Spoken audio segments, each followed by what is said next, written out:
Okay, thank you so much for having me. I'm just going to share my screen.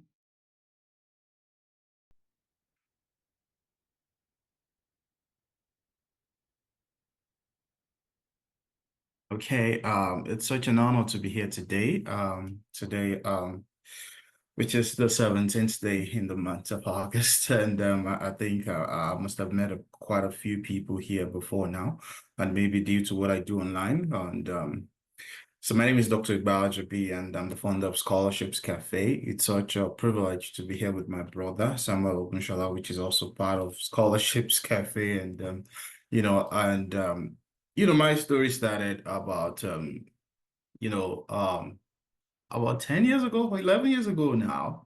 I haven't left Nigeria with 100 US dollars. And people do ask me, how possible is that?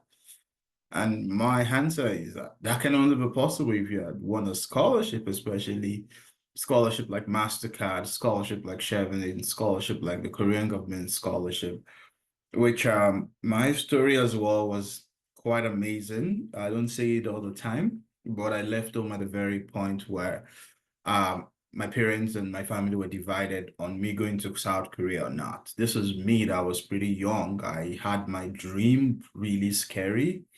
And today, if you dreamt before and it's not scary about what you want to achieve in 10, 15 years, you probably need to sleep again. So I had this dream, it was really scary. I wanted to conquer the world. And, being a Christian and still a Christian, it's possible, right? So I won the Korean government scholarship. It was from a senior back then in South Korea that sent me this link to apply. There was no scholarships cafe. There wasn't a platform like this back then. And I remember Shayi sending me like, Muiwa, maybe you're interested in the Chinese government scholarship. Maybe you're interested in the Korean government scholarship. Would you like to give it a shot? And I had no support system, but I was curious about what the future holds for me. I was this young dude, passionate about being a professor, like my dad, passionate about, getting a job in the university back in Nigeria. And then maybe afterwards get to be on TED Fund to go abroad. And then I had someone send me this link, and I was doing my master's at the Ekiti State University then. And then I applied, I used the NIPOST, and this is me telling you, like, you need to really identify those resources within you that you don't even quantify now. And so I had to use this NIPOST tracked it with 200 Naira, and I sent the applications to Korea, and I trusted God. And I remember going to church that very morning, Sunday school class. I got an email from Korea, you've been scheduled for an interview. I was like, okay. And then we did an interview. I was more like, I was pretty fluent and even, not as days back then. And they were just asking me, so what are the challenges would you think you would face in Korea?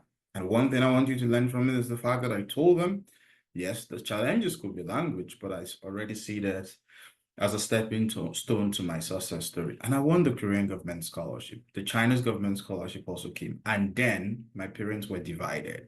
You need to go. You don't have to go. And I took my destiny into my hands. Like, yes, this is my life. I need to put my destiny into my hands. And I flew for 22 hours to South Korea without my parental approval. And afterwards, I finished the Korean language 1 year. I did my master's for 2 years. I won 5 additional fully funded scholarship for PhD, one in three in China, one in South Korea, and one in Germany. And I decided to go to Germany, learn the European experience, completed my PhD in 3 years and 2 months. If you've ever studied in Europe, you know how that is quite very cumbersome. All along, I had the dream of becoming a professor of microbiology, solving global issues that had to do with infectious disease and fungal pathogens that are less represented, underfunded, and even though they killed over 1.6 million people every year. And then I came to UBC, started as a postdoc in 2020. And you know what? My journey is quite different because a lot of people come to Canada to study, but I came to Canada to work in one of the top 32 universities today. This is me coming from Ekiti State University, which might not be in the first 10,000. And me telling you, you can achieve a lot if you believe in yourself that you can do a lot. And then at UBC, I thought about Since 2013 till date, 2020, I've mentored several people that won the Korean government scholarship within my cycle. Why can't I just do this? Why can't I scale this? And I was so active on Facebook, and I decided to leave Facebook, came on Twitter, started posting scholarship, 411 followers. Today is over 280,000 followers. And I thought about something every month. We had I had additional 4,000 new followers that might have missed my post. And then we thought about Scholarships Cafe. Like, because I'm just one out of millions of students out there looking for scholarship, what can I do differently? And then Scholarships Cafe came to being, and where we believe every student should have equal access to scholarship. I cannot afford international education if you ever think about it.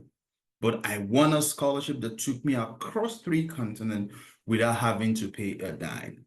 And thinking about the problem we solve, which a whole lot of you might have the same problem. One is the problem of access. In Canada, for instance, less than 16% of Canadian-born Black kids can even afford post-secondary education. Some of us, we don't even pay to study abroad, but quite a lot of Canadians, about 1 point, if not 1.6 million students, are currently owing $23 billion student loan. There is knowledge gap. 1 in 2 people that we've supported in the past year do not even know where to start from.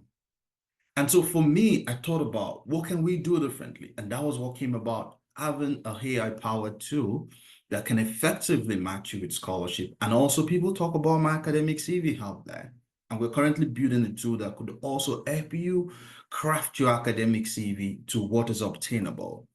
And looking at the problems that we felt like, oh, we have a lot of competitors. There have been several people in this field. How do we do things differently? What does Scholarship Cafe represent? As someone in the EDI space, as a leader of accessibility, I thought about people should be able to afford what we offer. And we shouldn't have firewall like every other platform, that if you want to use the platform, that you need to pay certain amount of money. And the fact that I'm socially impact driven, that makes the difference for me, because I want to touch lives. And even when I'm out of here, when I'm old, Scholarships Cafe should still be able to continue to give opportunities for people that cannot afford opportunities to study abroad. And so when you think about attractions, we've done really well. We have, members from over 195 countries. We've supported over 60,000 students that have won over $1 billion in scholarship. And just some of them are listed here. Farida was the first Nigerian that ever won, the McCall McBain scholarship at McGill. In fact, when we invited her a couple of days ago to speak with our community, she mentioned the fact that when she came to Canada for the first time, her settlement allowance was 2,000 Canadian dollars for her to take care of any bills she've actually had. And this is because she graduated with a high score back in Nigeria. And we have Johnson Alabi right from NYC, got a scholarship to go to the US worth $58,000 yearly for a direct PhD. And Joy is in South Korea, just like any other person that I've mentored to get scholarship. And when you think about my position in the ecosystem, you think about high LTS. I mean, a lot of people, when I get to meet them at events and I introduce myself, what comes to their mind is, oh, you were that person that led the high LTS struggle across the globe.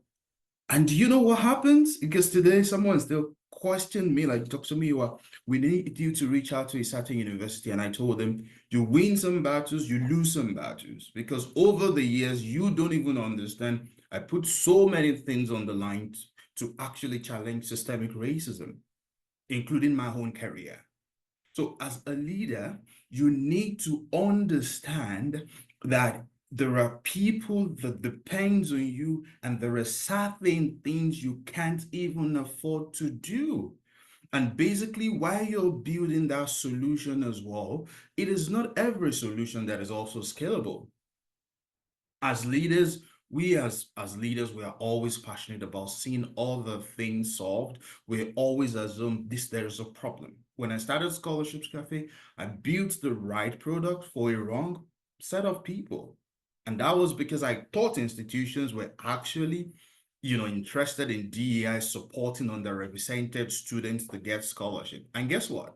One of the challenges that we had is because by the time we've invested over $40,000 bootstrapping our own personal money to build this platform, we realized that institutions do not need it at all. And if you go to the University of Florida, check them online, they've actually canceled everything that had to do with DEI. And so from the inspiration of the fact that I've left Nigeria with $100 to building Scholarships Cafe to ensure other people like me back then that cannot afford international education can have an aggregate of scholarships across the globe. This is me saying that you need to understand the problem. Is there actually a problem if you want to build a solution? And how do you overcome challenges when it comes to, for instance, what I kind of faced was one was bootstrapping, the other part was government policies that changes every day.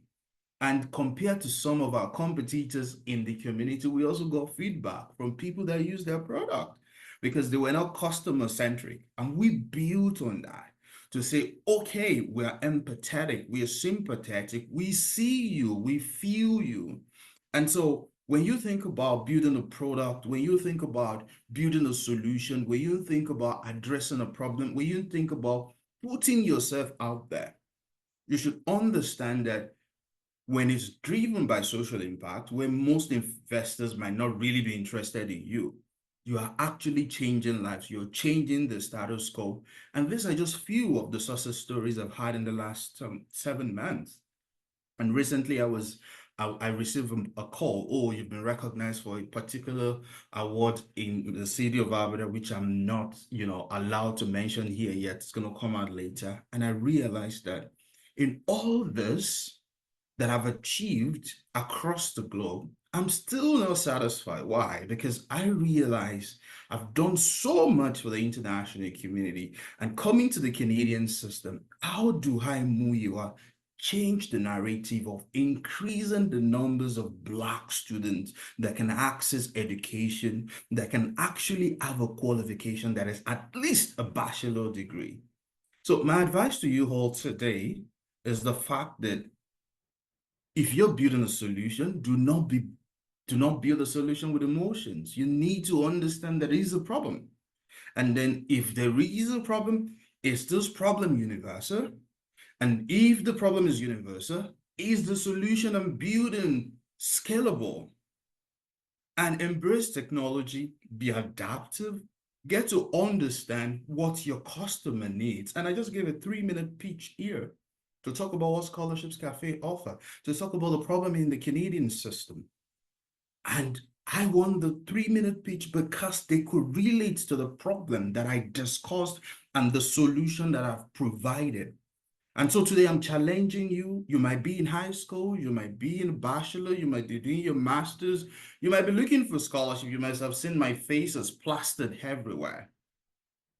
Believe in yourself that you can achieve a whole lot. If someone like me from Efon Alaaye in Ekiti State, from University of Ado-Ekiti, that is now in the top 10,000 university in the world, can build a platform like this, and I'm still teaching in one of the first 32 universities, top 32 universities in the world, nothing can stand against you if you trust yourself, put in the effort, trust God.